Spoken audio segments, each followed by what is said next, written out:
All right, we're back with another Pick'em video. It is Monday, March 9th in the NBA. We have a 6-game slate. We got some games that I'm liking, got some games that I'm not really liking, but I got some plays that we're going to walk through for today, and then we'll get you guys on your way. But first, got to go over the recap of the last video we did, which was not Sunday. I'm honestly glad I didn't bet on Sunday. You know, betting on Sundays for me, not my favorite thing, and there was a lot of weird results. So the last video we had was Saturday. We'll run through that really quick, and then we'll get into the plays for today. And it was a winning day, 0.91 units of profit. We only talked about the 3 plays. Anthony Edwards got over his points. He started off hot, foul trouble, made him have to sit a little bit more than he wanted to, but ended with 34 points.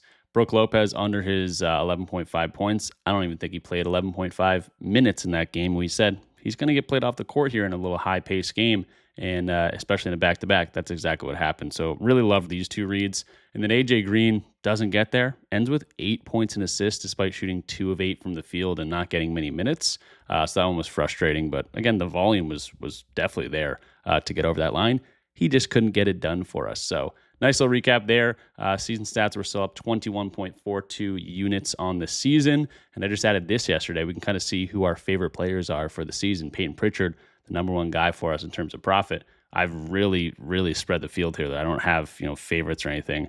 I just know that Alex Sarr, our least favorite guy, Shaden Sharp, Kalkbrenner, a lot of these guys are injured right now. So that's good to see for our worst players of the season. But yeah, here's our MVPs up top. Kind of a cool little thing I've added, but 21.42 units on the season. We love to see it. Let's keep it going, and hopefully get some winning plays for today. So jumping into Props Madness like we always do to start talking about our plays, the first guy I'm looking at is going to be Jamal Murray. Now, he's questionable, hasn't played since March 6th, and that's just because the Nuggets haven't played since March 6th, but he got injured in that Knicks game. That's why we're seeing a bad game right here. Before that, he was playing pretty dang well. We're also getting a little bit of a discount on this line, probably because of that injury tag, but also because he's going against the OKC Thunder. But this is a 7-point spread. I honestly favor the Nuggets to cover that spread. It was 7.5 about an hour ago, and that's where I took it. So if you want another lean here, 7.5 points, Nuggets to cover here. There's definitely some injuries for the OKC Thunder. Now their point of attack defense is probably going to be the same. I was just looking at Jamal Murray's status for today. But yeah, Shai Gilgeous-Alexander should be out there, but still no J-Dub. No Isaiah Hartenstein, too. That's some rim protection that they're going to miss.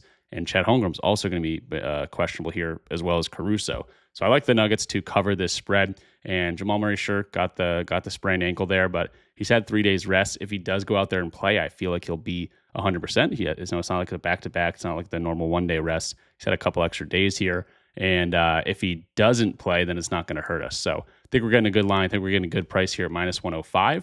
And Jamal Murray's been really good. Now we can take a look at this matchup, and it's not looking good for him, but I think it's okay because we're getting such a low line here. Pick and roll ball handling, they're actually not that amazing this year. Catch and shoot, they're going to allow these catch and shoot opportunities. We know the Thunder like to allow these bad shooters to shoot threes, but at the same time, the Nuggets played really well against this team last time. There was a lot of threes that went up in that game, and it went to overtime, and obviously Jamal Murray had a really good game, shot a ton of times, 26 times, and they don't allow a whole bunch of stuff at the rim, but if they're missing Isaiah Hartenstein already and potentially Chet Holmgren, that's going to be a pretty dang good opportunity for us. So even in these difficult matchups, though, we can see offensive ratings. Let's go to these challenging offensive rating games. They're ranked number 1 in terms of defensive rating is what I mean.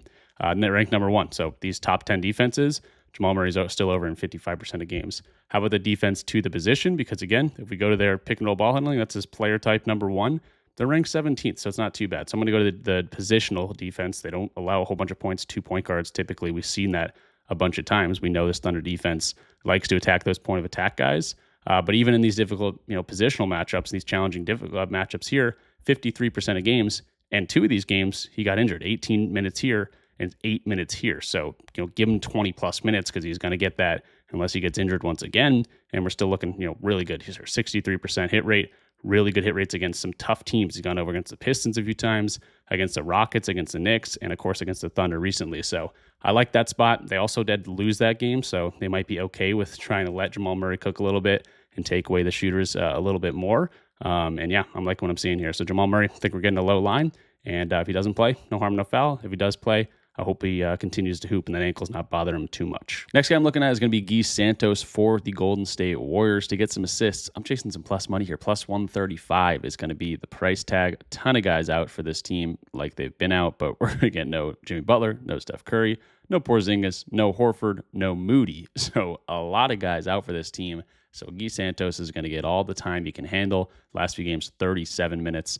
42 minutes. He should get a whole bunch of run. Going over RotoWire, we can see his projected minutes today is going to be, 34 minutes. So I'm going to go to his expected minutes here, 31 to 41 minutes. And that's what we should be expecting. And you're going to be like, that's a horrible hit rate, right? But he going up against the the OKC Thunder recently. We don't have the potential assists, but he had 3. And it kind of goes hand in hand with this game, which was the Clippers, another okay defense.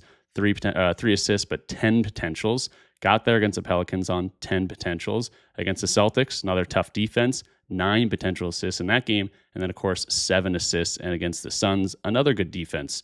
Now he gets the Utah Jazz. Horrible defense overall. They give up a bunch of three-pointers. That's where he's getting most of his assists. They get they do some damage, or they allow some easy ones in the mid-range as well. And they're also very weak to these corners. So pretty much everywhere except for the paint, they've been giving up a whole bunch of assists. We know this Utah Jazz defense is horrible. They're dead last in terms of assists allowed. Positionally, they're dead last. Defensive rating, they're 29th. They're just a bad team. Bad defense. They don't even want to win this game anyway. And that's why the Warriors are 6-point favorites with all these guys out of the lineup. So Gui Santos, I'm loving the potential assist numbers here.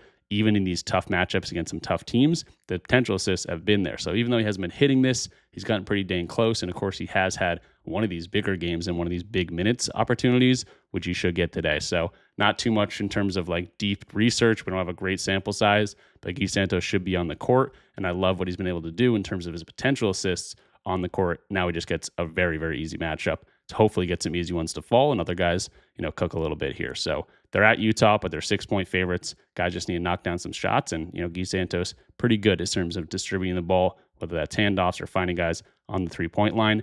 A lot of guys just positionally too going over this line against the Jazz because they give up a ton of assists. So Gui Santos, I love the plus 135 here. I love the potential assists, and I like the spot. Of course, the price at plus 135.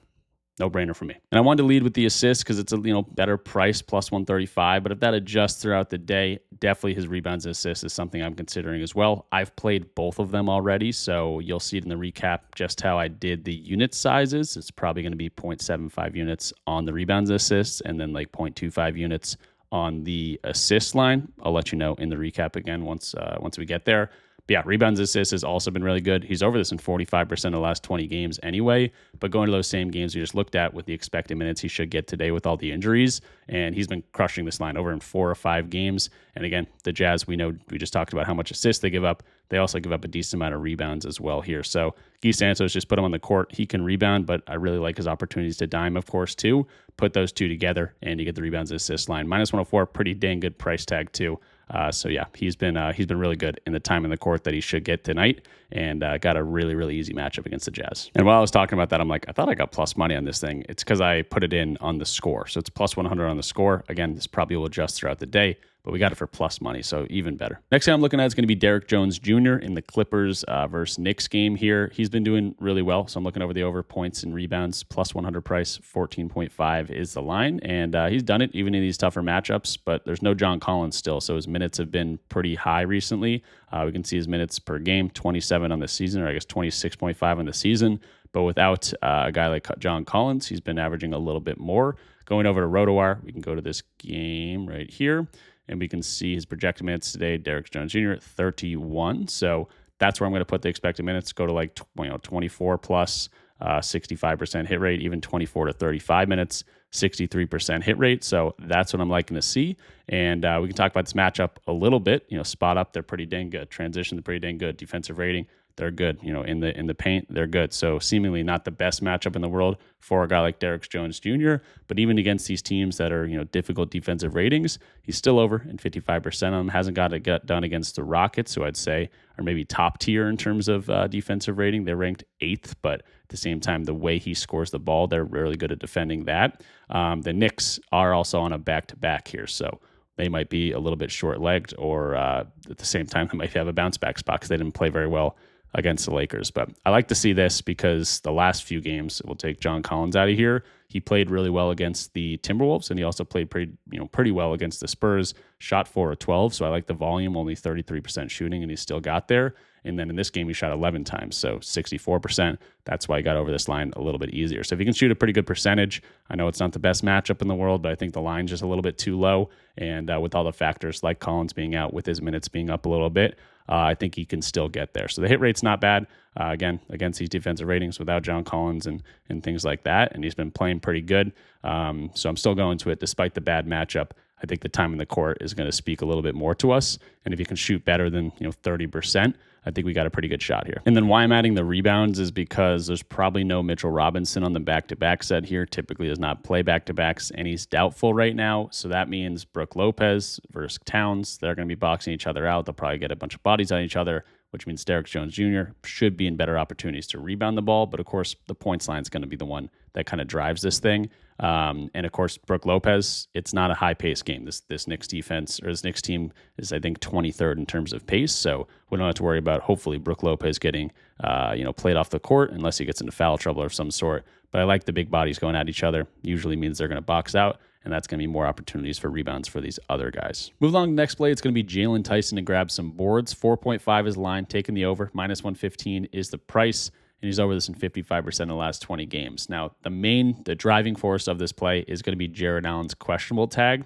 I hope he doesn't play. The fact that they had a 5-day stretch pretty much with that from the Pistons to the Celtics. Jarrett Allen got hurt his knee in this Pistons game, and then did not play against the Celtics, 4 days later. So that's, I think, a good thing in terms of Jarrett Allen potentially not playing today. It's not like they played, 2 days later and it was the Celtics and they're like, all right, we got to rest this guy one more day. He'll play the second half of the back-to-back. He had a bunch of days off. So that makes me think maybe Jarrett Allen still doesn't play in this game against the 76ers in a 12.5-point spread. It's a really good rebounding matchup for someone like Jaylen Tyson. There's a bunch of guys out for the 76ers as well. If we go look at this squad, no Embiid, no Maxey, no Paul George. So that can be, less efficient offense, more opportunities for rebounding here. Which is great for anyway. But Jarrett Allen being out, without Jarrett Allen, he's over this in 79% or 76% of games. The minutes are going to go up, obviously, without a guy like Jarrett Allen as well. We just saw something similar to that without Jarrett Allen last time. 25 minutes, got 6 board, and that was against the Celtics in a game they lost by, I guess they lost by 11. It was a big spread at some point, like 20-point game at some point. But Jaylen Tyson still got 25 minutes and got the boards there. So big thing is going to be Jarrett Allen not playing in this game. Another point is it's a back-to-back, so even if Jarrett Allen does play, maybe someone like Mobley, who's recently returned from injury, pops up on the injury report. In these back-to-back sets, we can see Jaylen Tyson crushing this line a lot of these games, typically because someone is going to miss that game. So I'm hopefully missing, someone's going to miss this game, namely Mobley or Jarrett Allen. But even if everyone plays, I think we can still get there. These are the games with James Harden. We're still looking at a 50% hit rate. And, we got a great matchup here to get the boards. So it's not dead in the water if everyone plays, but I think we're getting a huge price discount if a guy like Jarrett Allen gets ruled out or a guy like Evan Mobley gets ruled out. If anyone gets ruled out, it's just going to be more opportunities for minutes for Jaylen Tyson. And obviously that's going to make it, easier for him to get there. But even if, again, everyone does play, I don't think we're dead in the water, but I think we're getting ahead of some sort of injury news if it does come to be. So Jaylen Tyson, 4.5 boards. We've gone to it before in the past, and he's smashed his line. So I know it can be tough to kind of rely on some sort of injury to pop up, and that would be great if it does. But even if it doesn't, just looking at this matchup here, favorable rebounds. They give up a lot of rebounds in general, over this in 66% of games in these favorable type of matchups. To his position, they are ranked 23rd. In these favorable type of matchups, he's over in 75% of games. How about they're playing at home? That's a bonus for some guys. Other guys not going to shoot as well on the road, for the other team. So these home games, he's over in 75% of games. So a lot of these filters that you can just kind of click in and look at, we're still seeing a really good hit rate. Then you get the added bonus of potentially someone sitting, and I think we're looking pretty good here. And I did check, Jaylen Tyson is in the green for us, 1.6 units on the season. So maybe he can do it again for us and maybe enter that top 10 tiers in terms of players we've gone to this season. So that'll do it for the official video picks. We're going to go over the recap real quick, but got to shout out some of my partners here, and one of them is going to be Underdog Fantasy. If you guys are not on this platform, they just recently changed their optimal slip type to 2-mans, which is unheard of for DFS. So definitely check out Underdog. I'm sure you've heard me talk about it before, but if you're on the edge, might as well check it out. Look how well we've been doing on Underdog recently. We've pretty much broke the system with these two-mans, just going over and over to them, getting a lot of really good value and a lot of good picks. So you can check out Underdog. Use my code RichPicks when signing up. There's a link in the description down below. When you play $5, you get $75 just loaded into your account when you use my code RichPicks. So absolute no-brainer there. And if you sign up for RichPicks, let me know in the comments down below, and I'll give you guys a free month of my Discord community. That's where you get access to all of my plays. You get access to the YouTube video picks early, and you're going to get access to all my Underdog slips. So it's kind of a win-win situation there. So definitely check out Underdog. And while you're at it, in the description down below, sign up for Pickett. It's a bet tracker that's right there.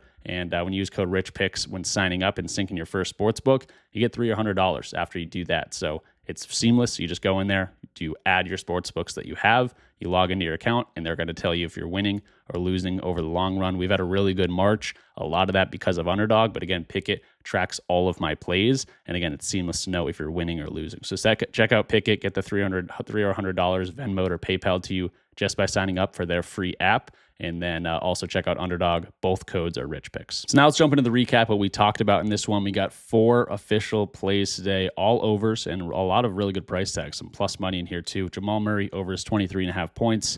I think if he's going to play, he's going to be 100%. Has had a few days off here, and tough matchup, but played really well against them last time, and they still lost. So why would OKC change it up? And they're also dealing with a whole bunch of injuries to guys like Isaiah Hartenstein, J-Dub, potentially Chet Holmgren. We'll see what happens there, but really liking Jamal Murray. Really low line for him. Gui Santos, his rebounds and assists. I did 0.75 units on the rebounds and assists for plus 100, but I really like the plus 135 price tag on the assist line as well as potential assists in the minutes he should get on the court today. Tracking really, really well to get over. Derrick Jones Jr. over his points and rebounds, 14.5 is the line, plus 100. Getting a lot more time on the court without John Collins, and I don't hate the matchup here against the Knicks, who are on a back-to-back. And then Jaylen Tyson to get some boards, potentially someone popping up in the injury report. But at the same time, he's got a really good matchup. They're playing at home. They're playing a 76ers team that has none of their stars, which means, hopefully less efficient scoring and more opportunities for some boards there. So those are the 4 official video picks. Let me know what you guys think in the video or in the comments down below. And haven't been going over the full slate breakdown in a while. Let me know if you guys want me to bring that back. We have 6 games today. Whole bunch of injuries like we always know. I do typically go to the projected minutes, kind of tell you my thoughts on all the games. So let me know if you want that return. But here's a little snapshot of what we got going on and the injury news and everything like that. It's always good to know what teams aren't back-to-backs, what teams have injuries, questionable tags, and all that sorts of stuff. Projected minutes are huge, and that's where I always get this on RotoWire. But that'll do it for me in this one. Thank you guys for watching. Like always, I'll see you in the next one. Good luck with all your plays. Again, let me know your thoughts and everything in the description down below. Like the video, give us some good luck. Tell YouTube to push it out a little bit more when you guys ever do that. And of course, if you got to this point in the video and you're new and you haven't subscribed already, consider subscribing. We do this each and every day. We've had a pretty dang good season. So hopefully we have another good day today. I'll see you guys tomorrow for the next video. And again, remember to look at the description of the video. Sign up for Underdog. Play 5, get 75, and get access to all my plays. Free month of Discord. We can do that too. Sign up for Pickett. Free bet tracker for you guys to use. $3 or $100. Completely free app for you guys to sign up for. And then, of course, check out Props Madness. That was a tool I was using all throughout the video. There's a discount code in the link in the description down below as well. It lets them know that I sent you there too. So I'll see you guys next one. Good luck with all your plays. Bye.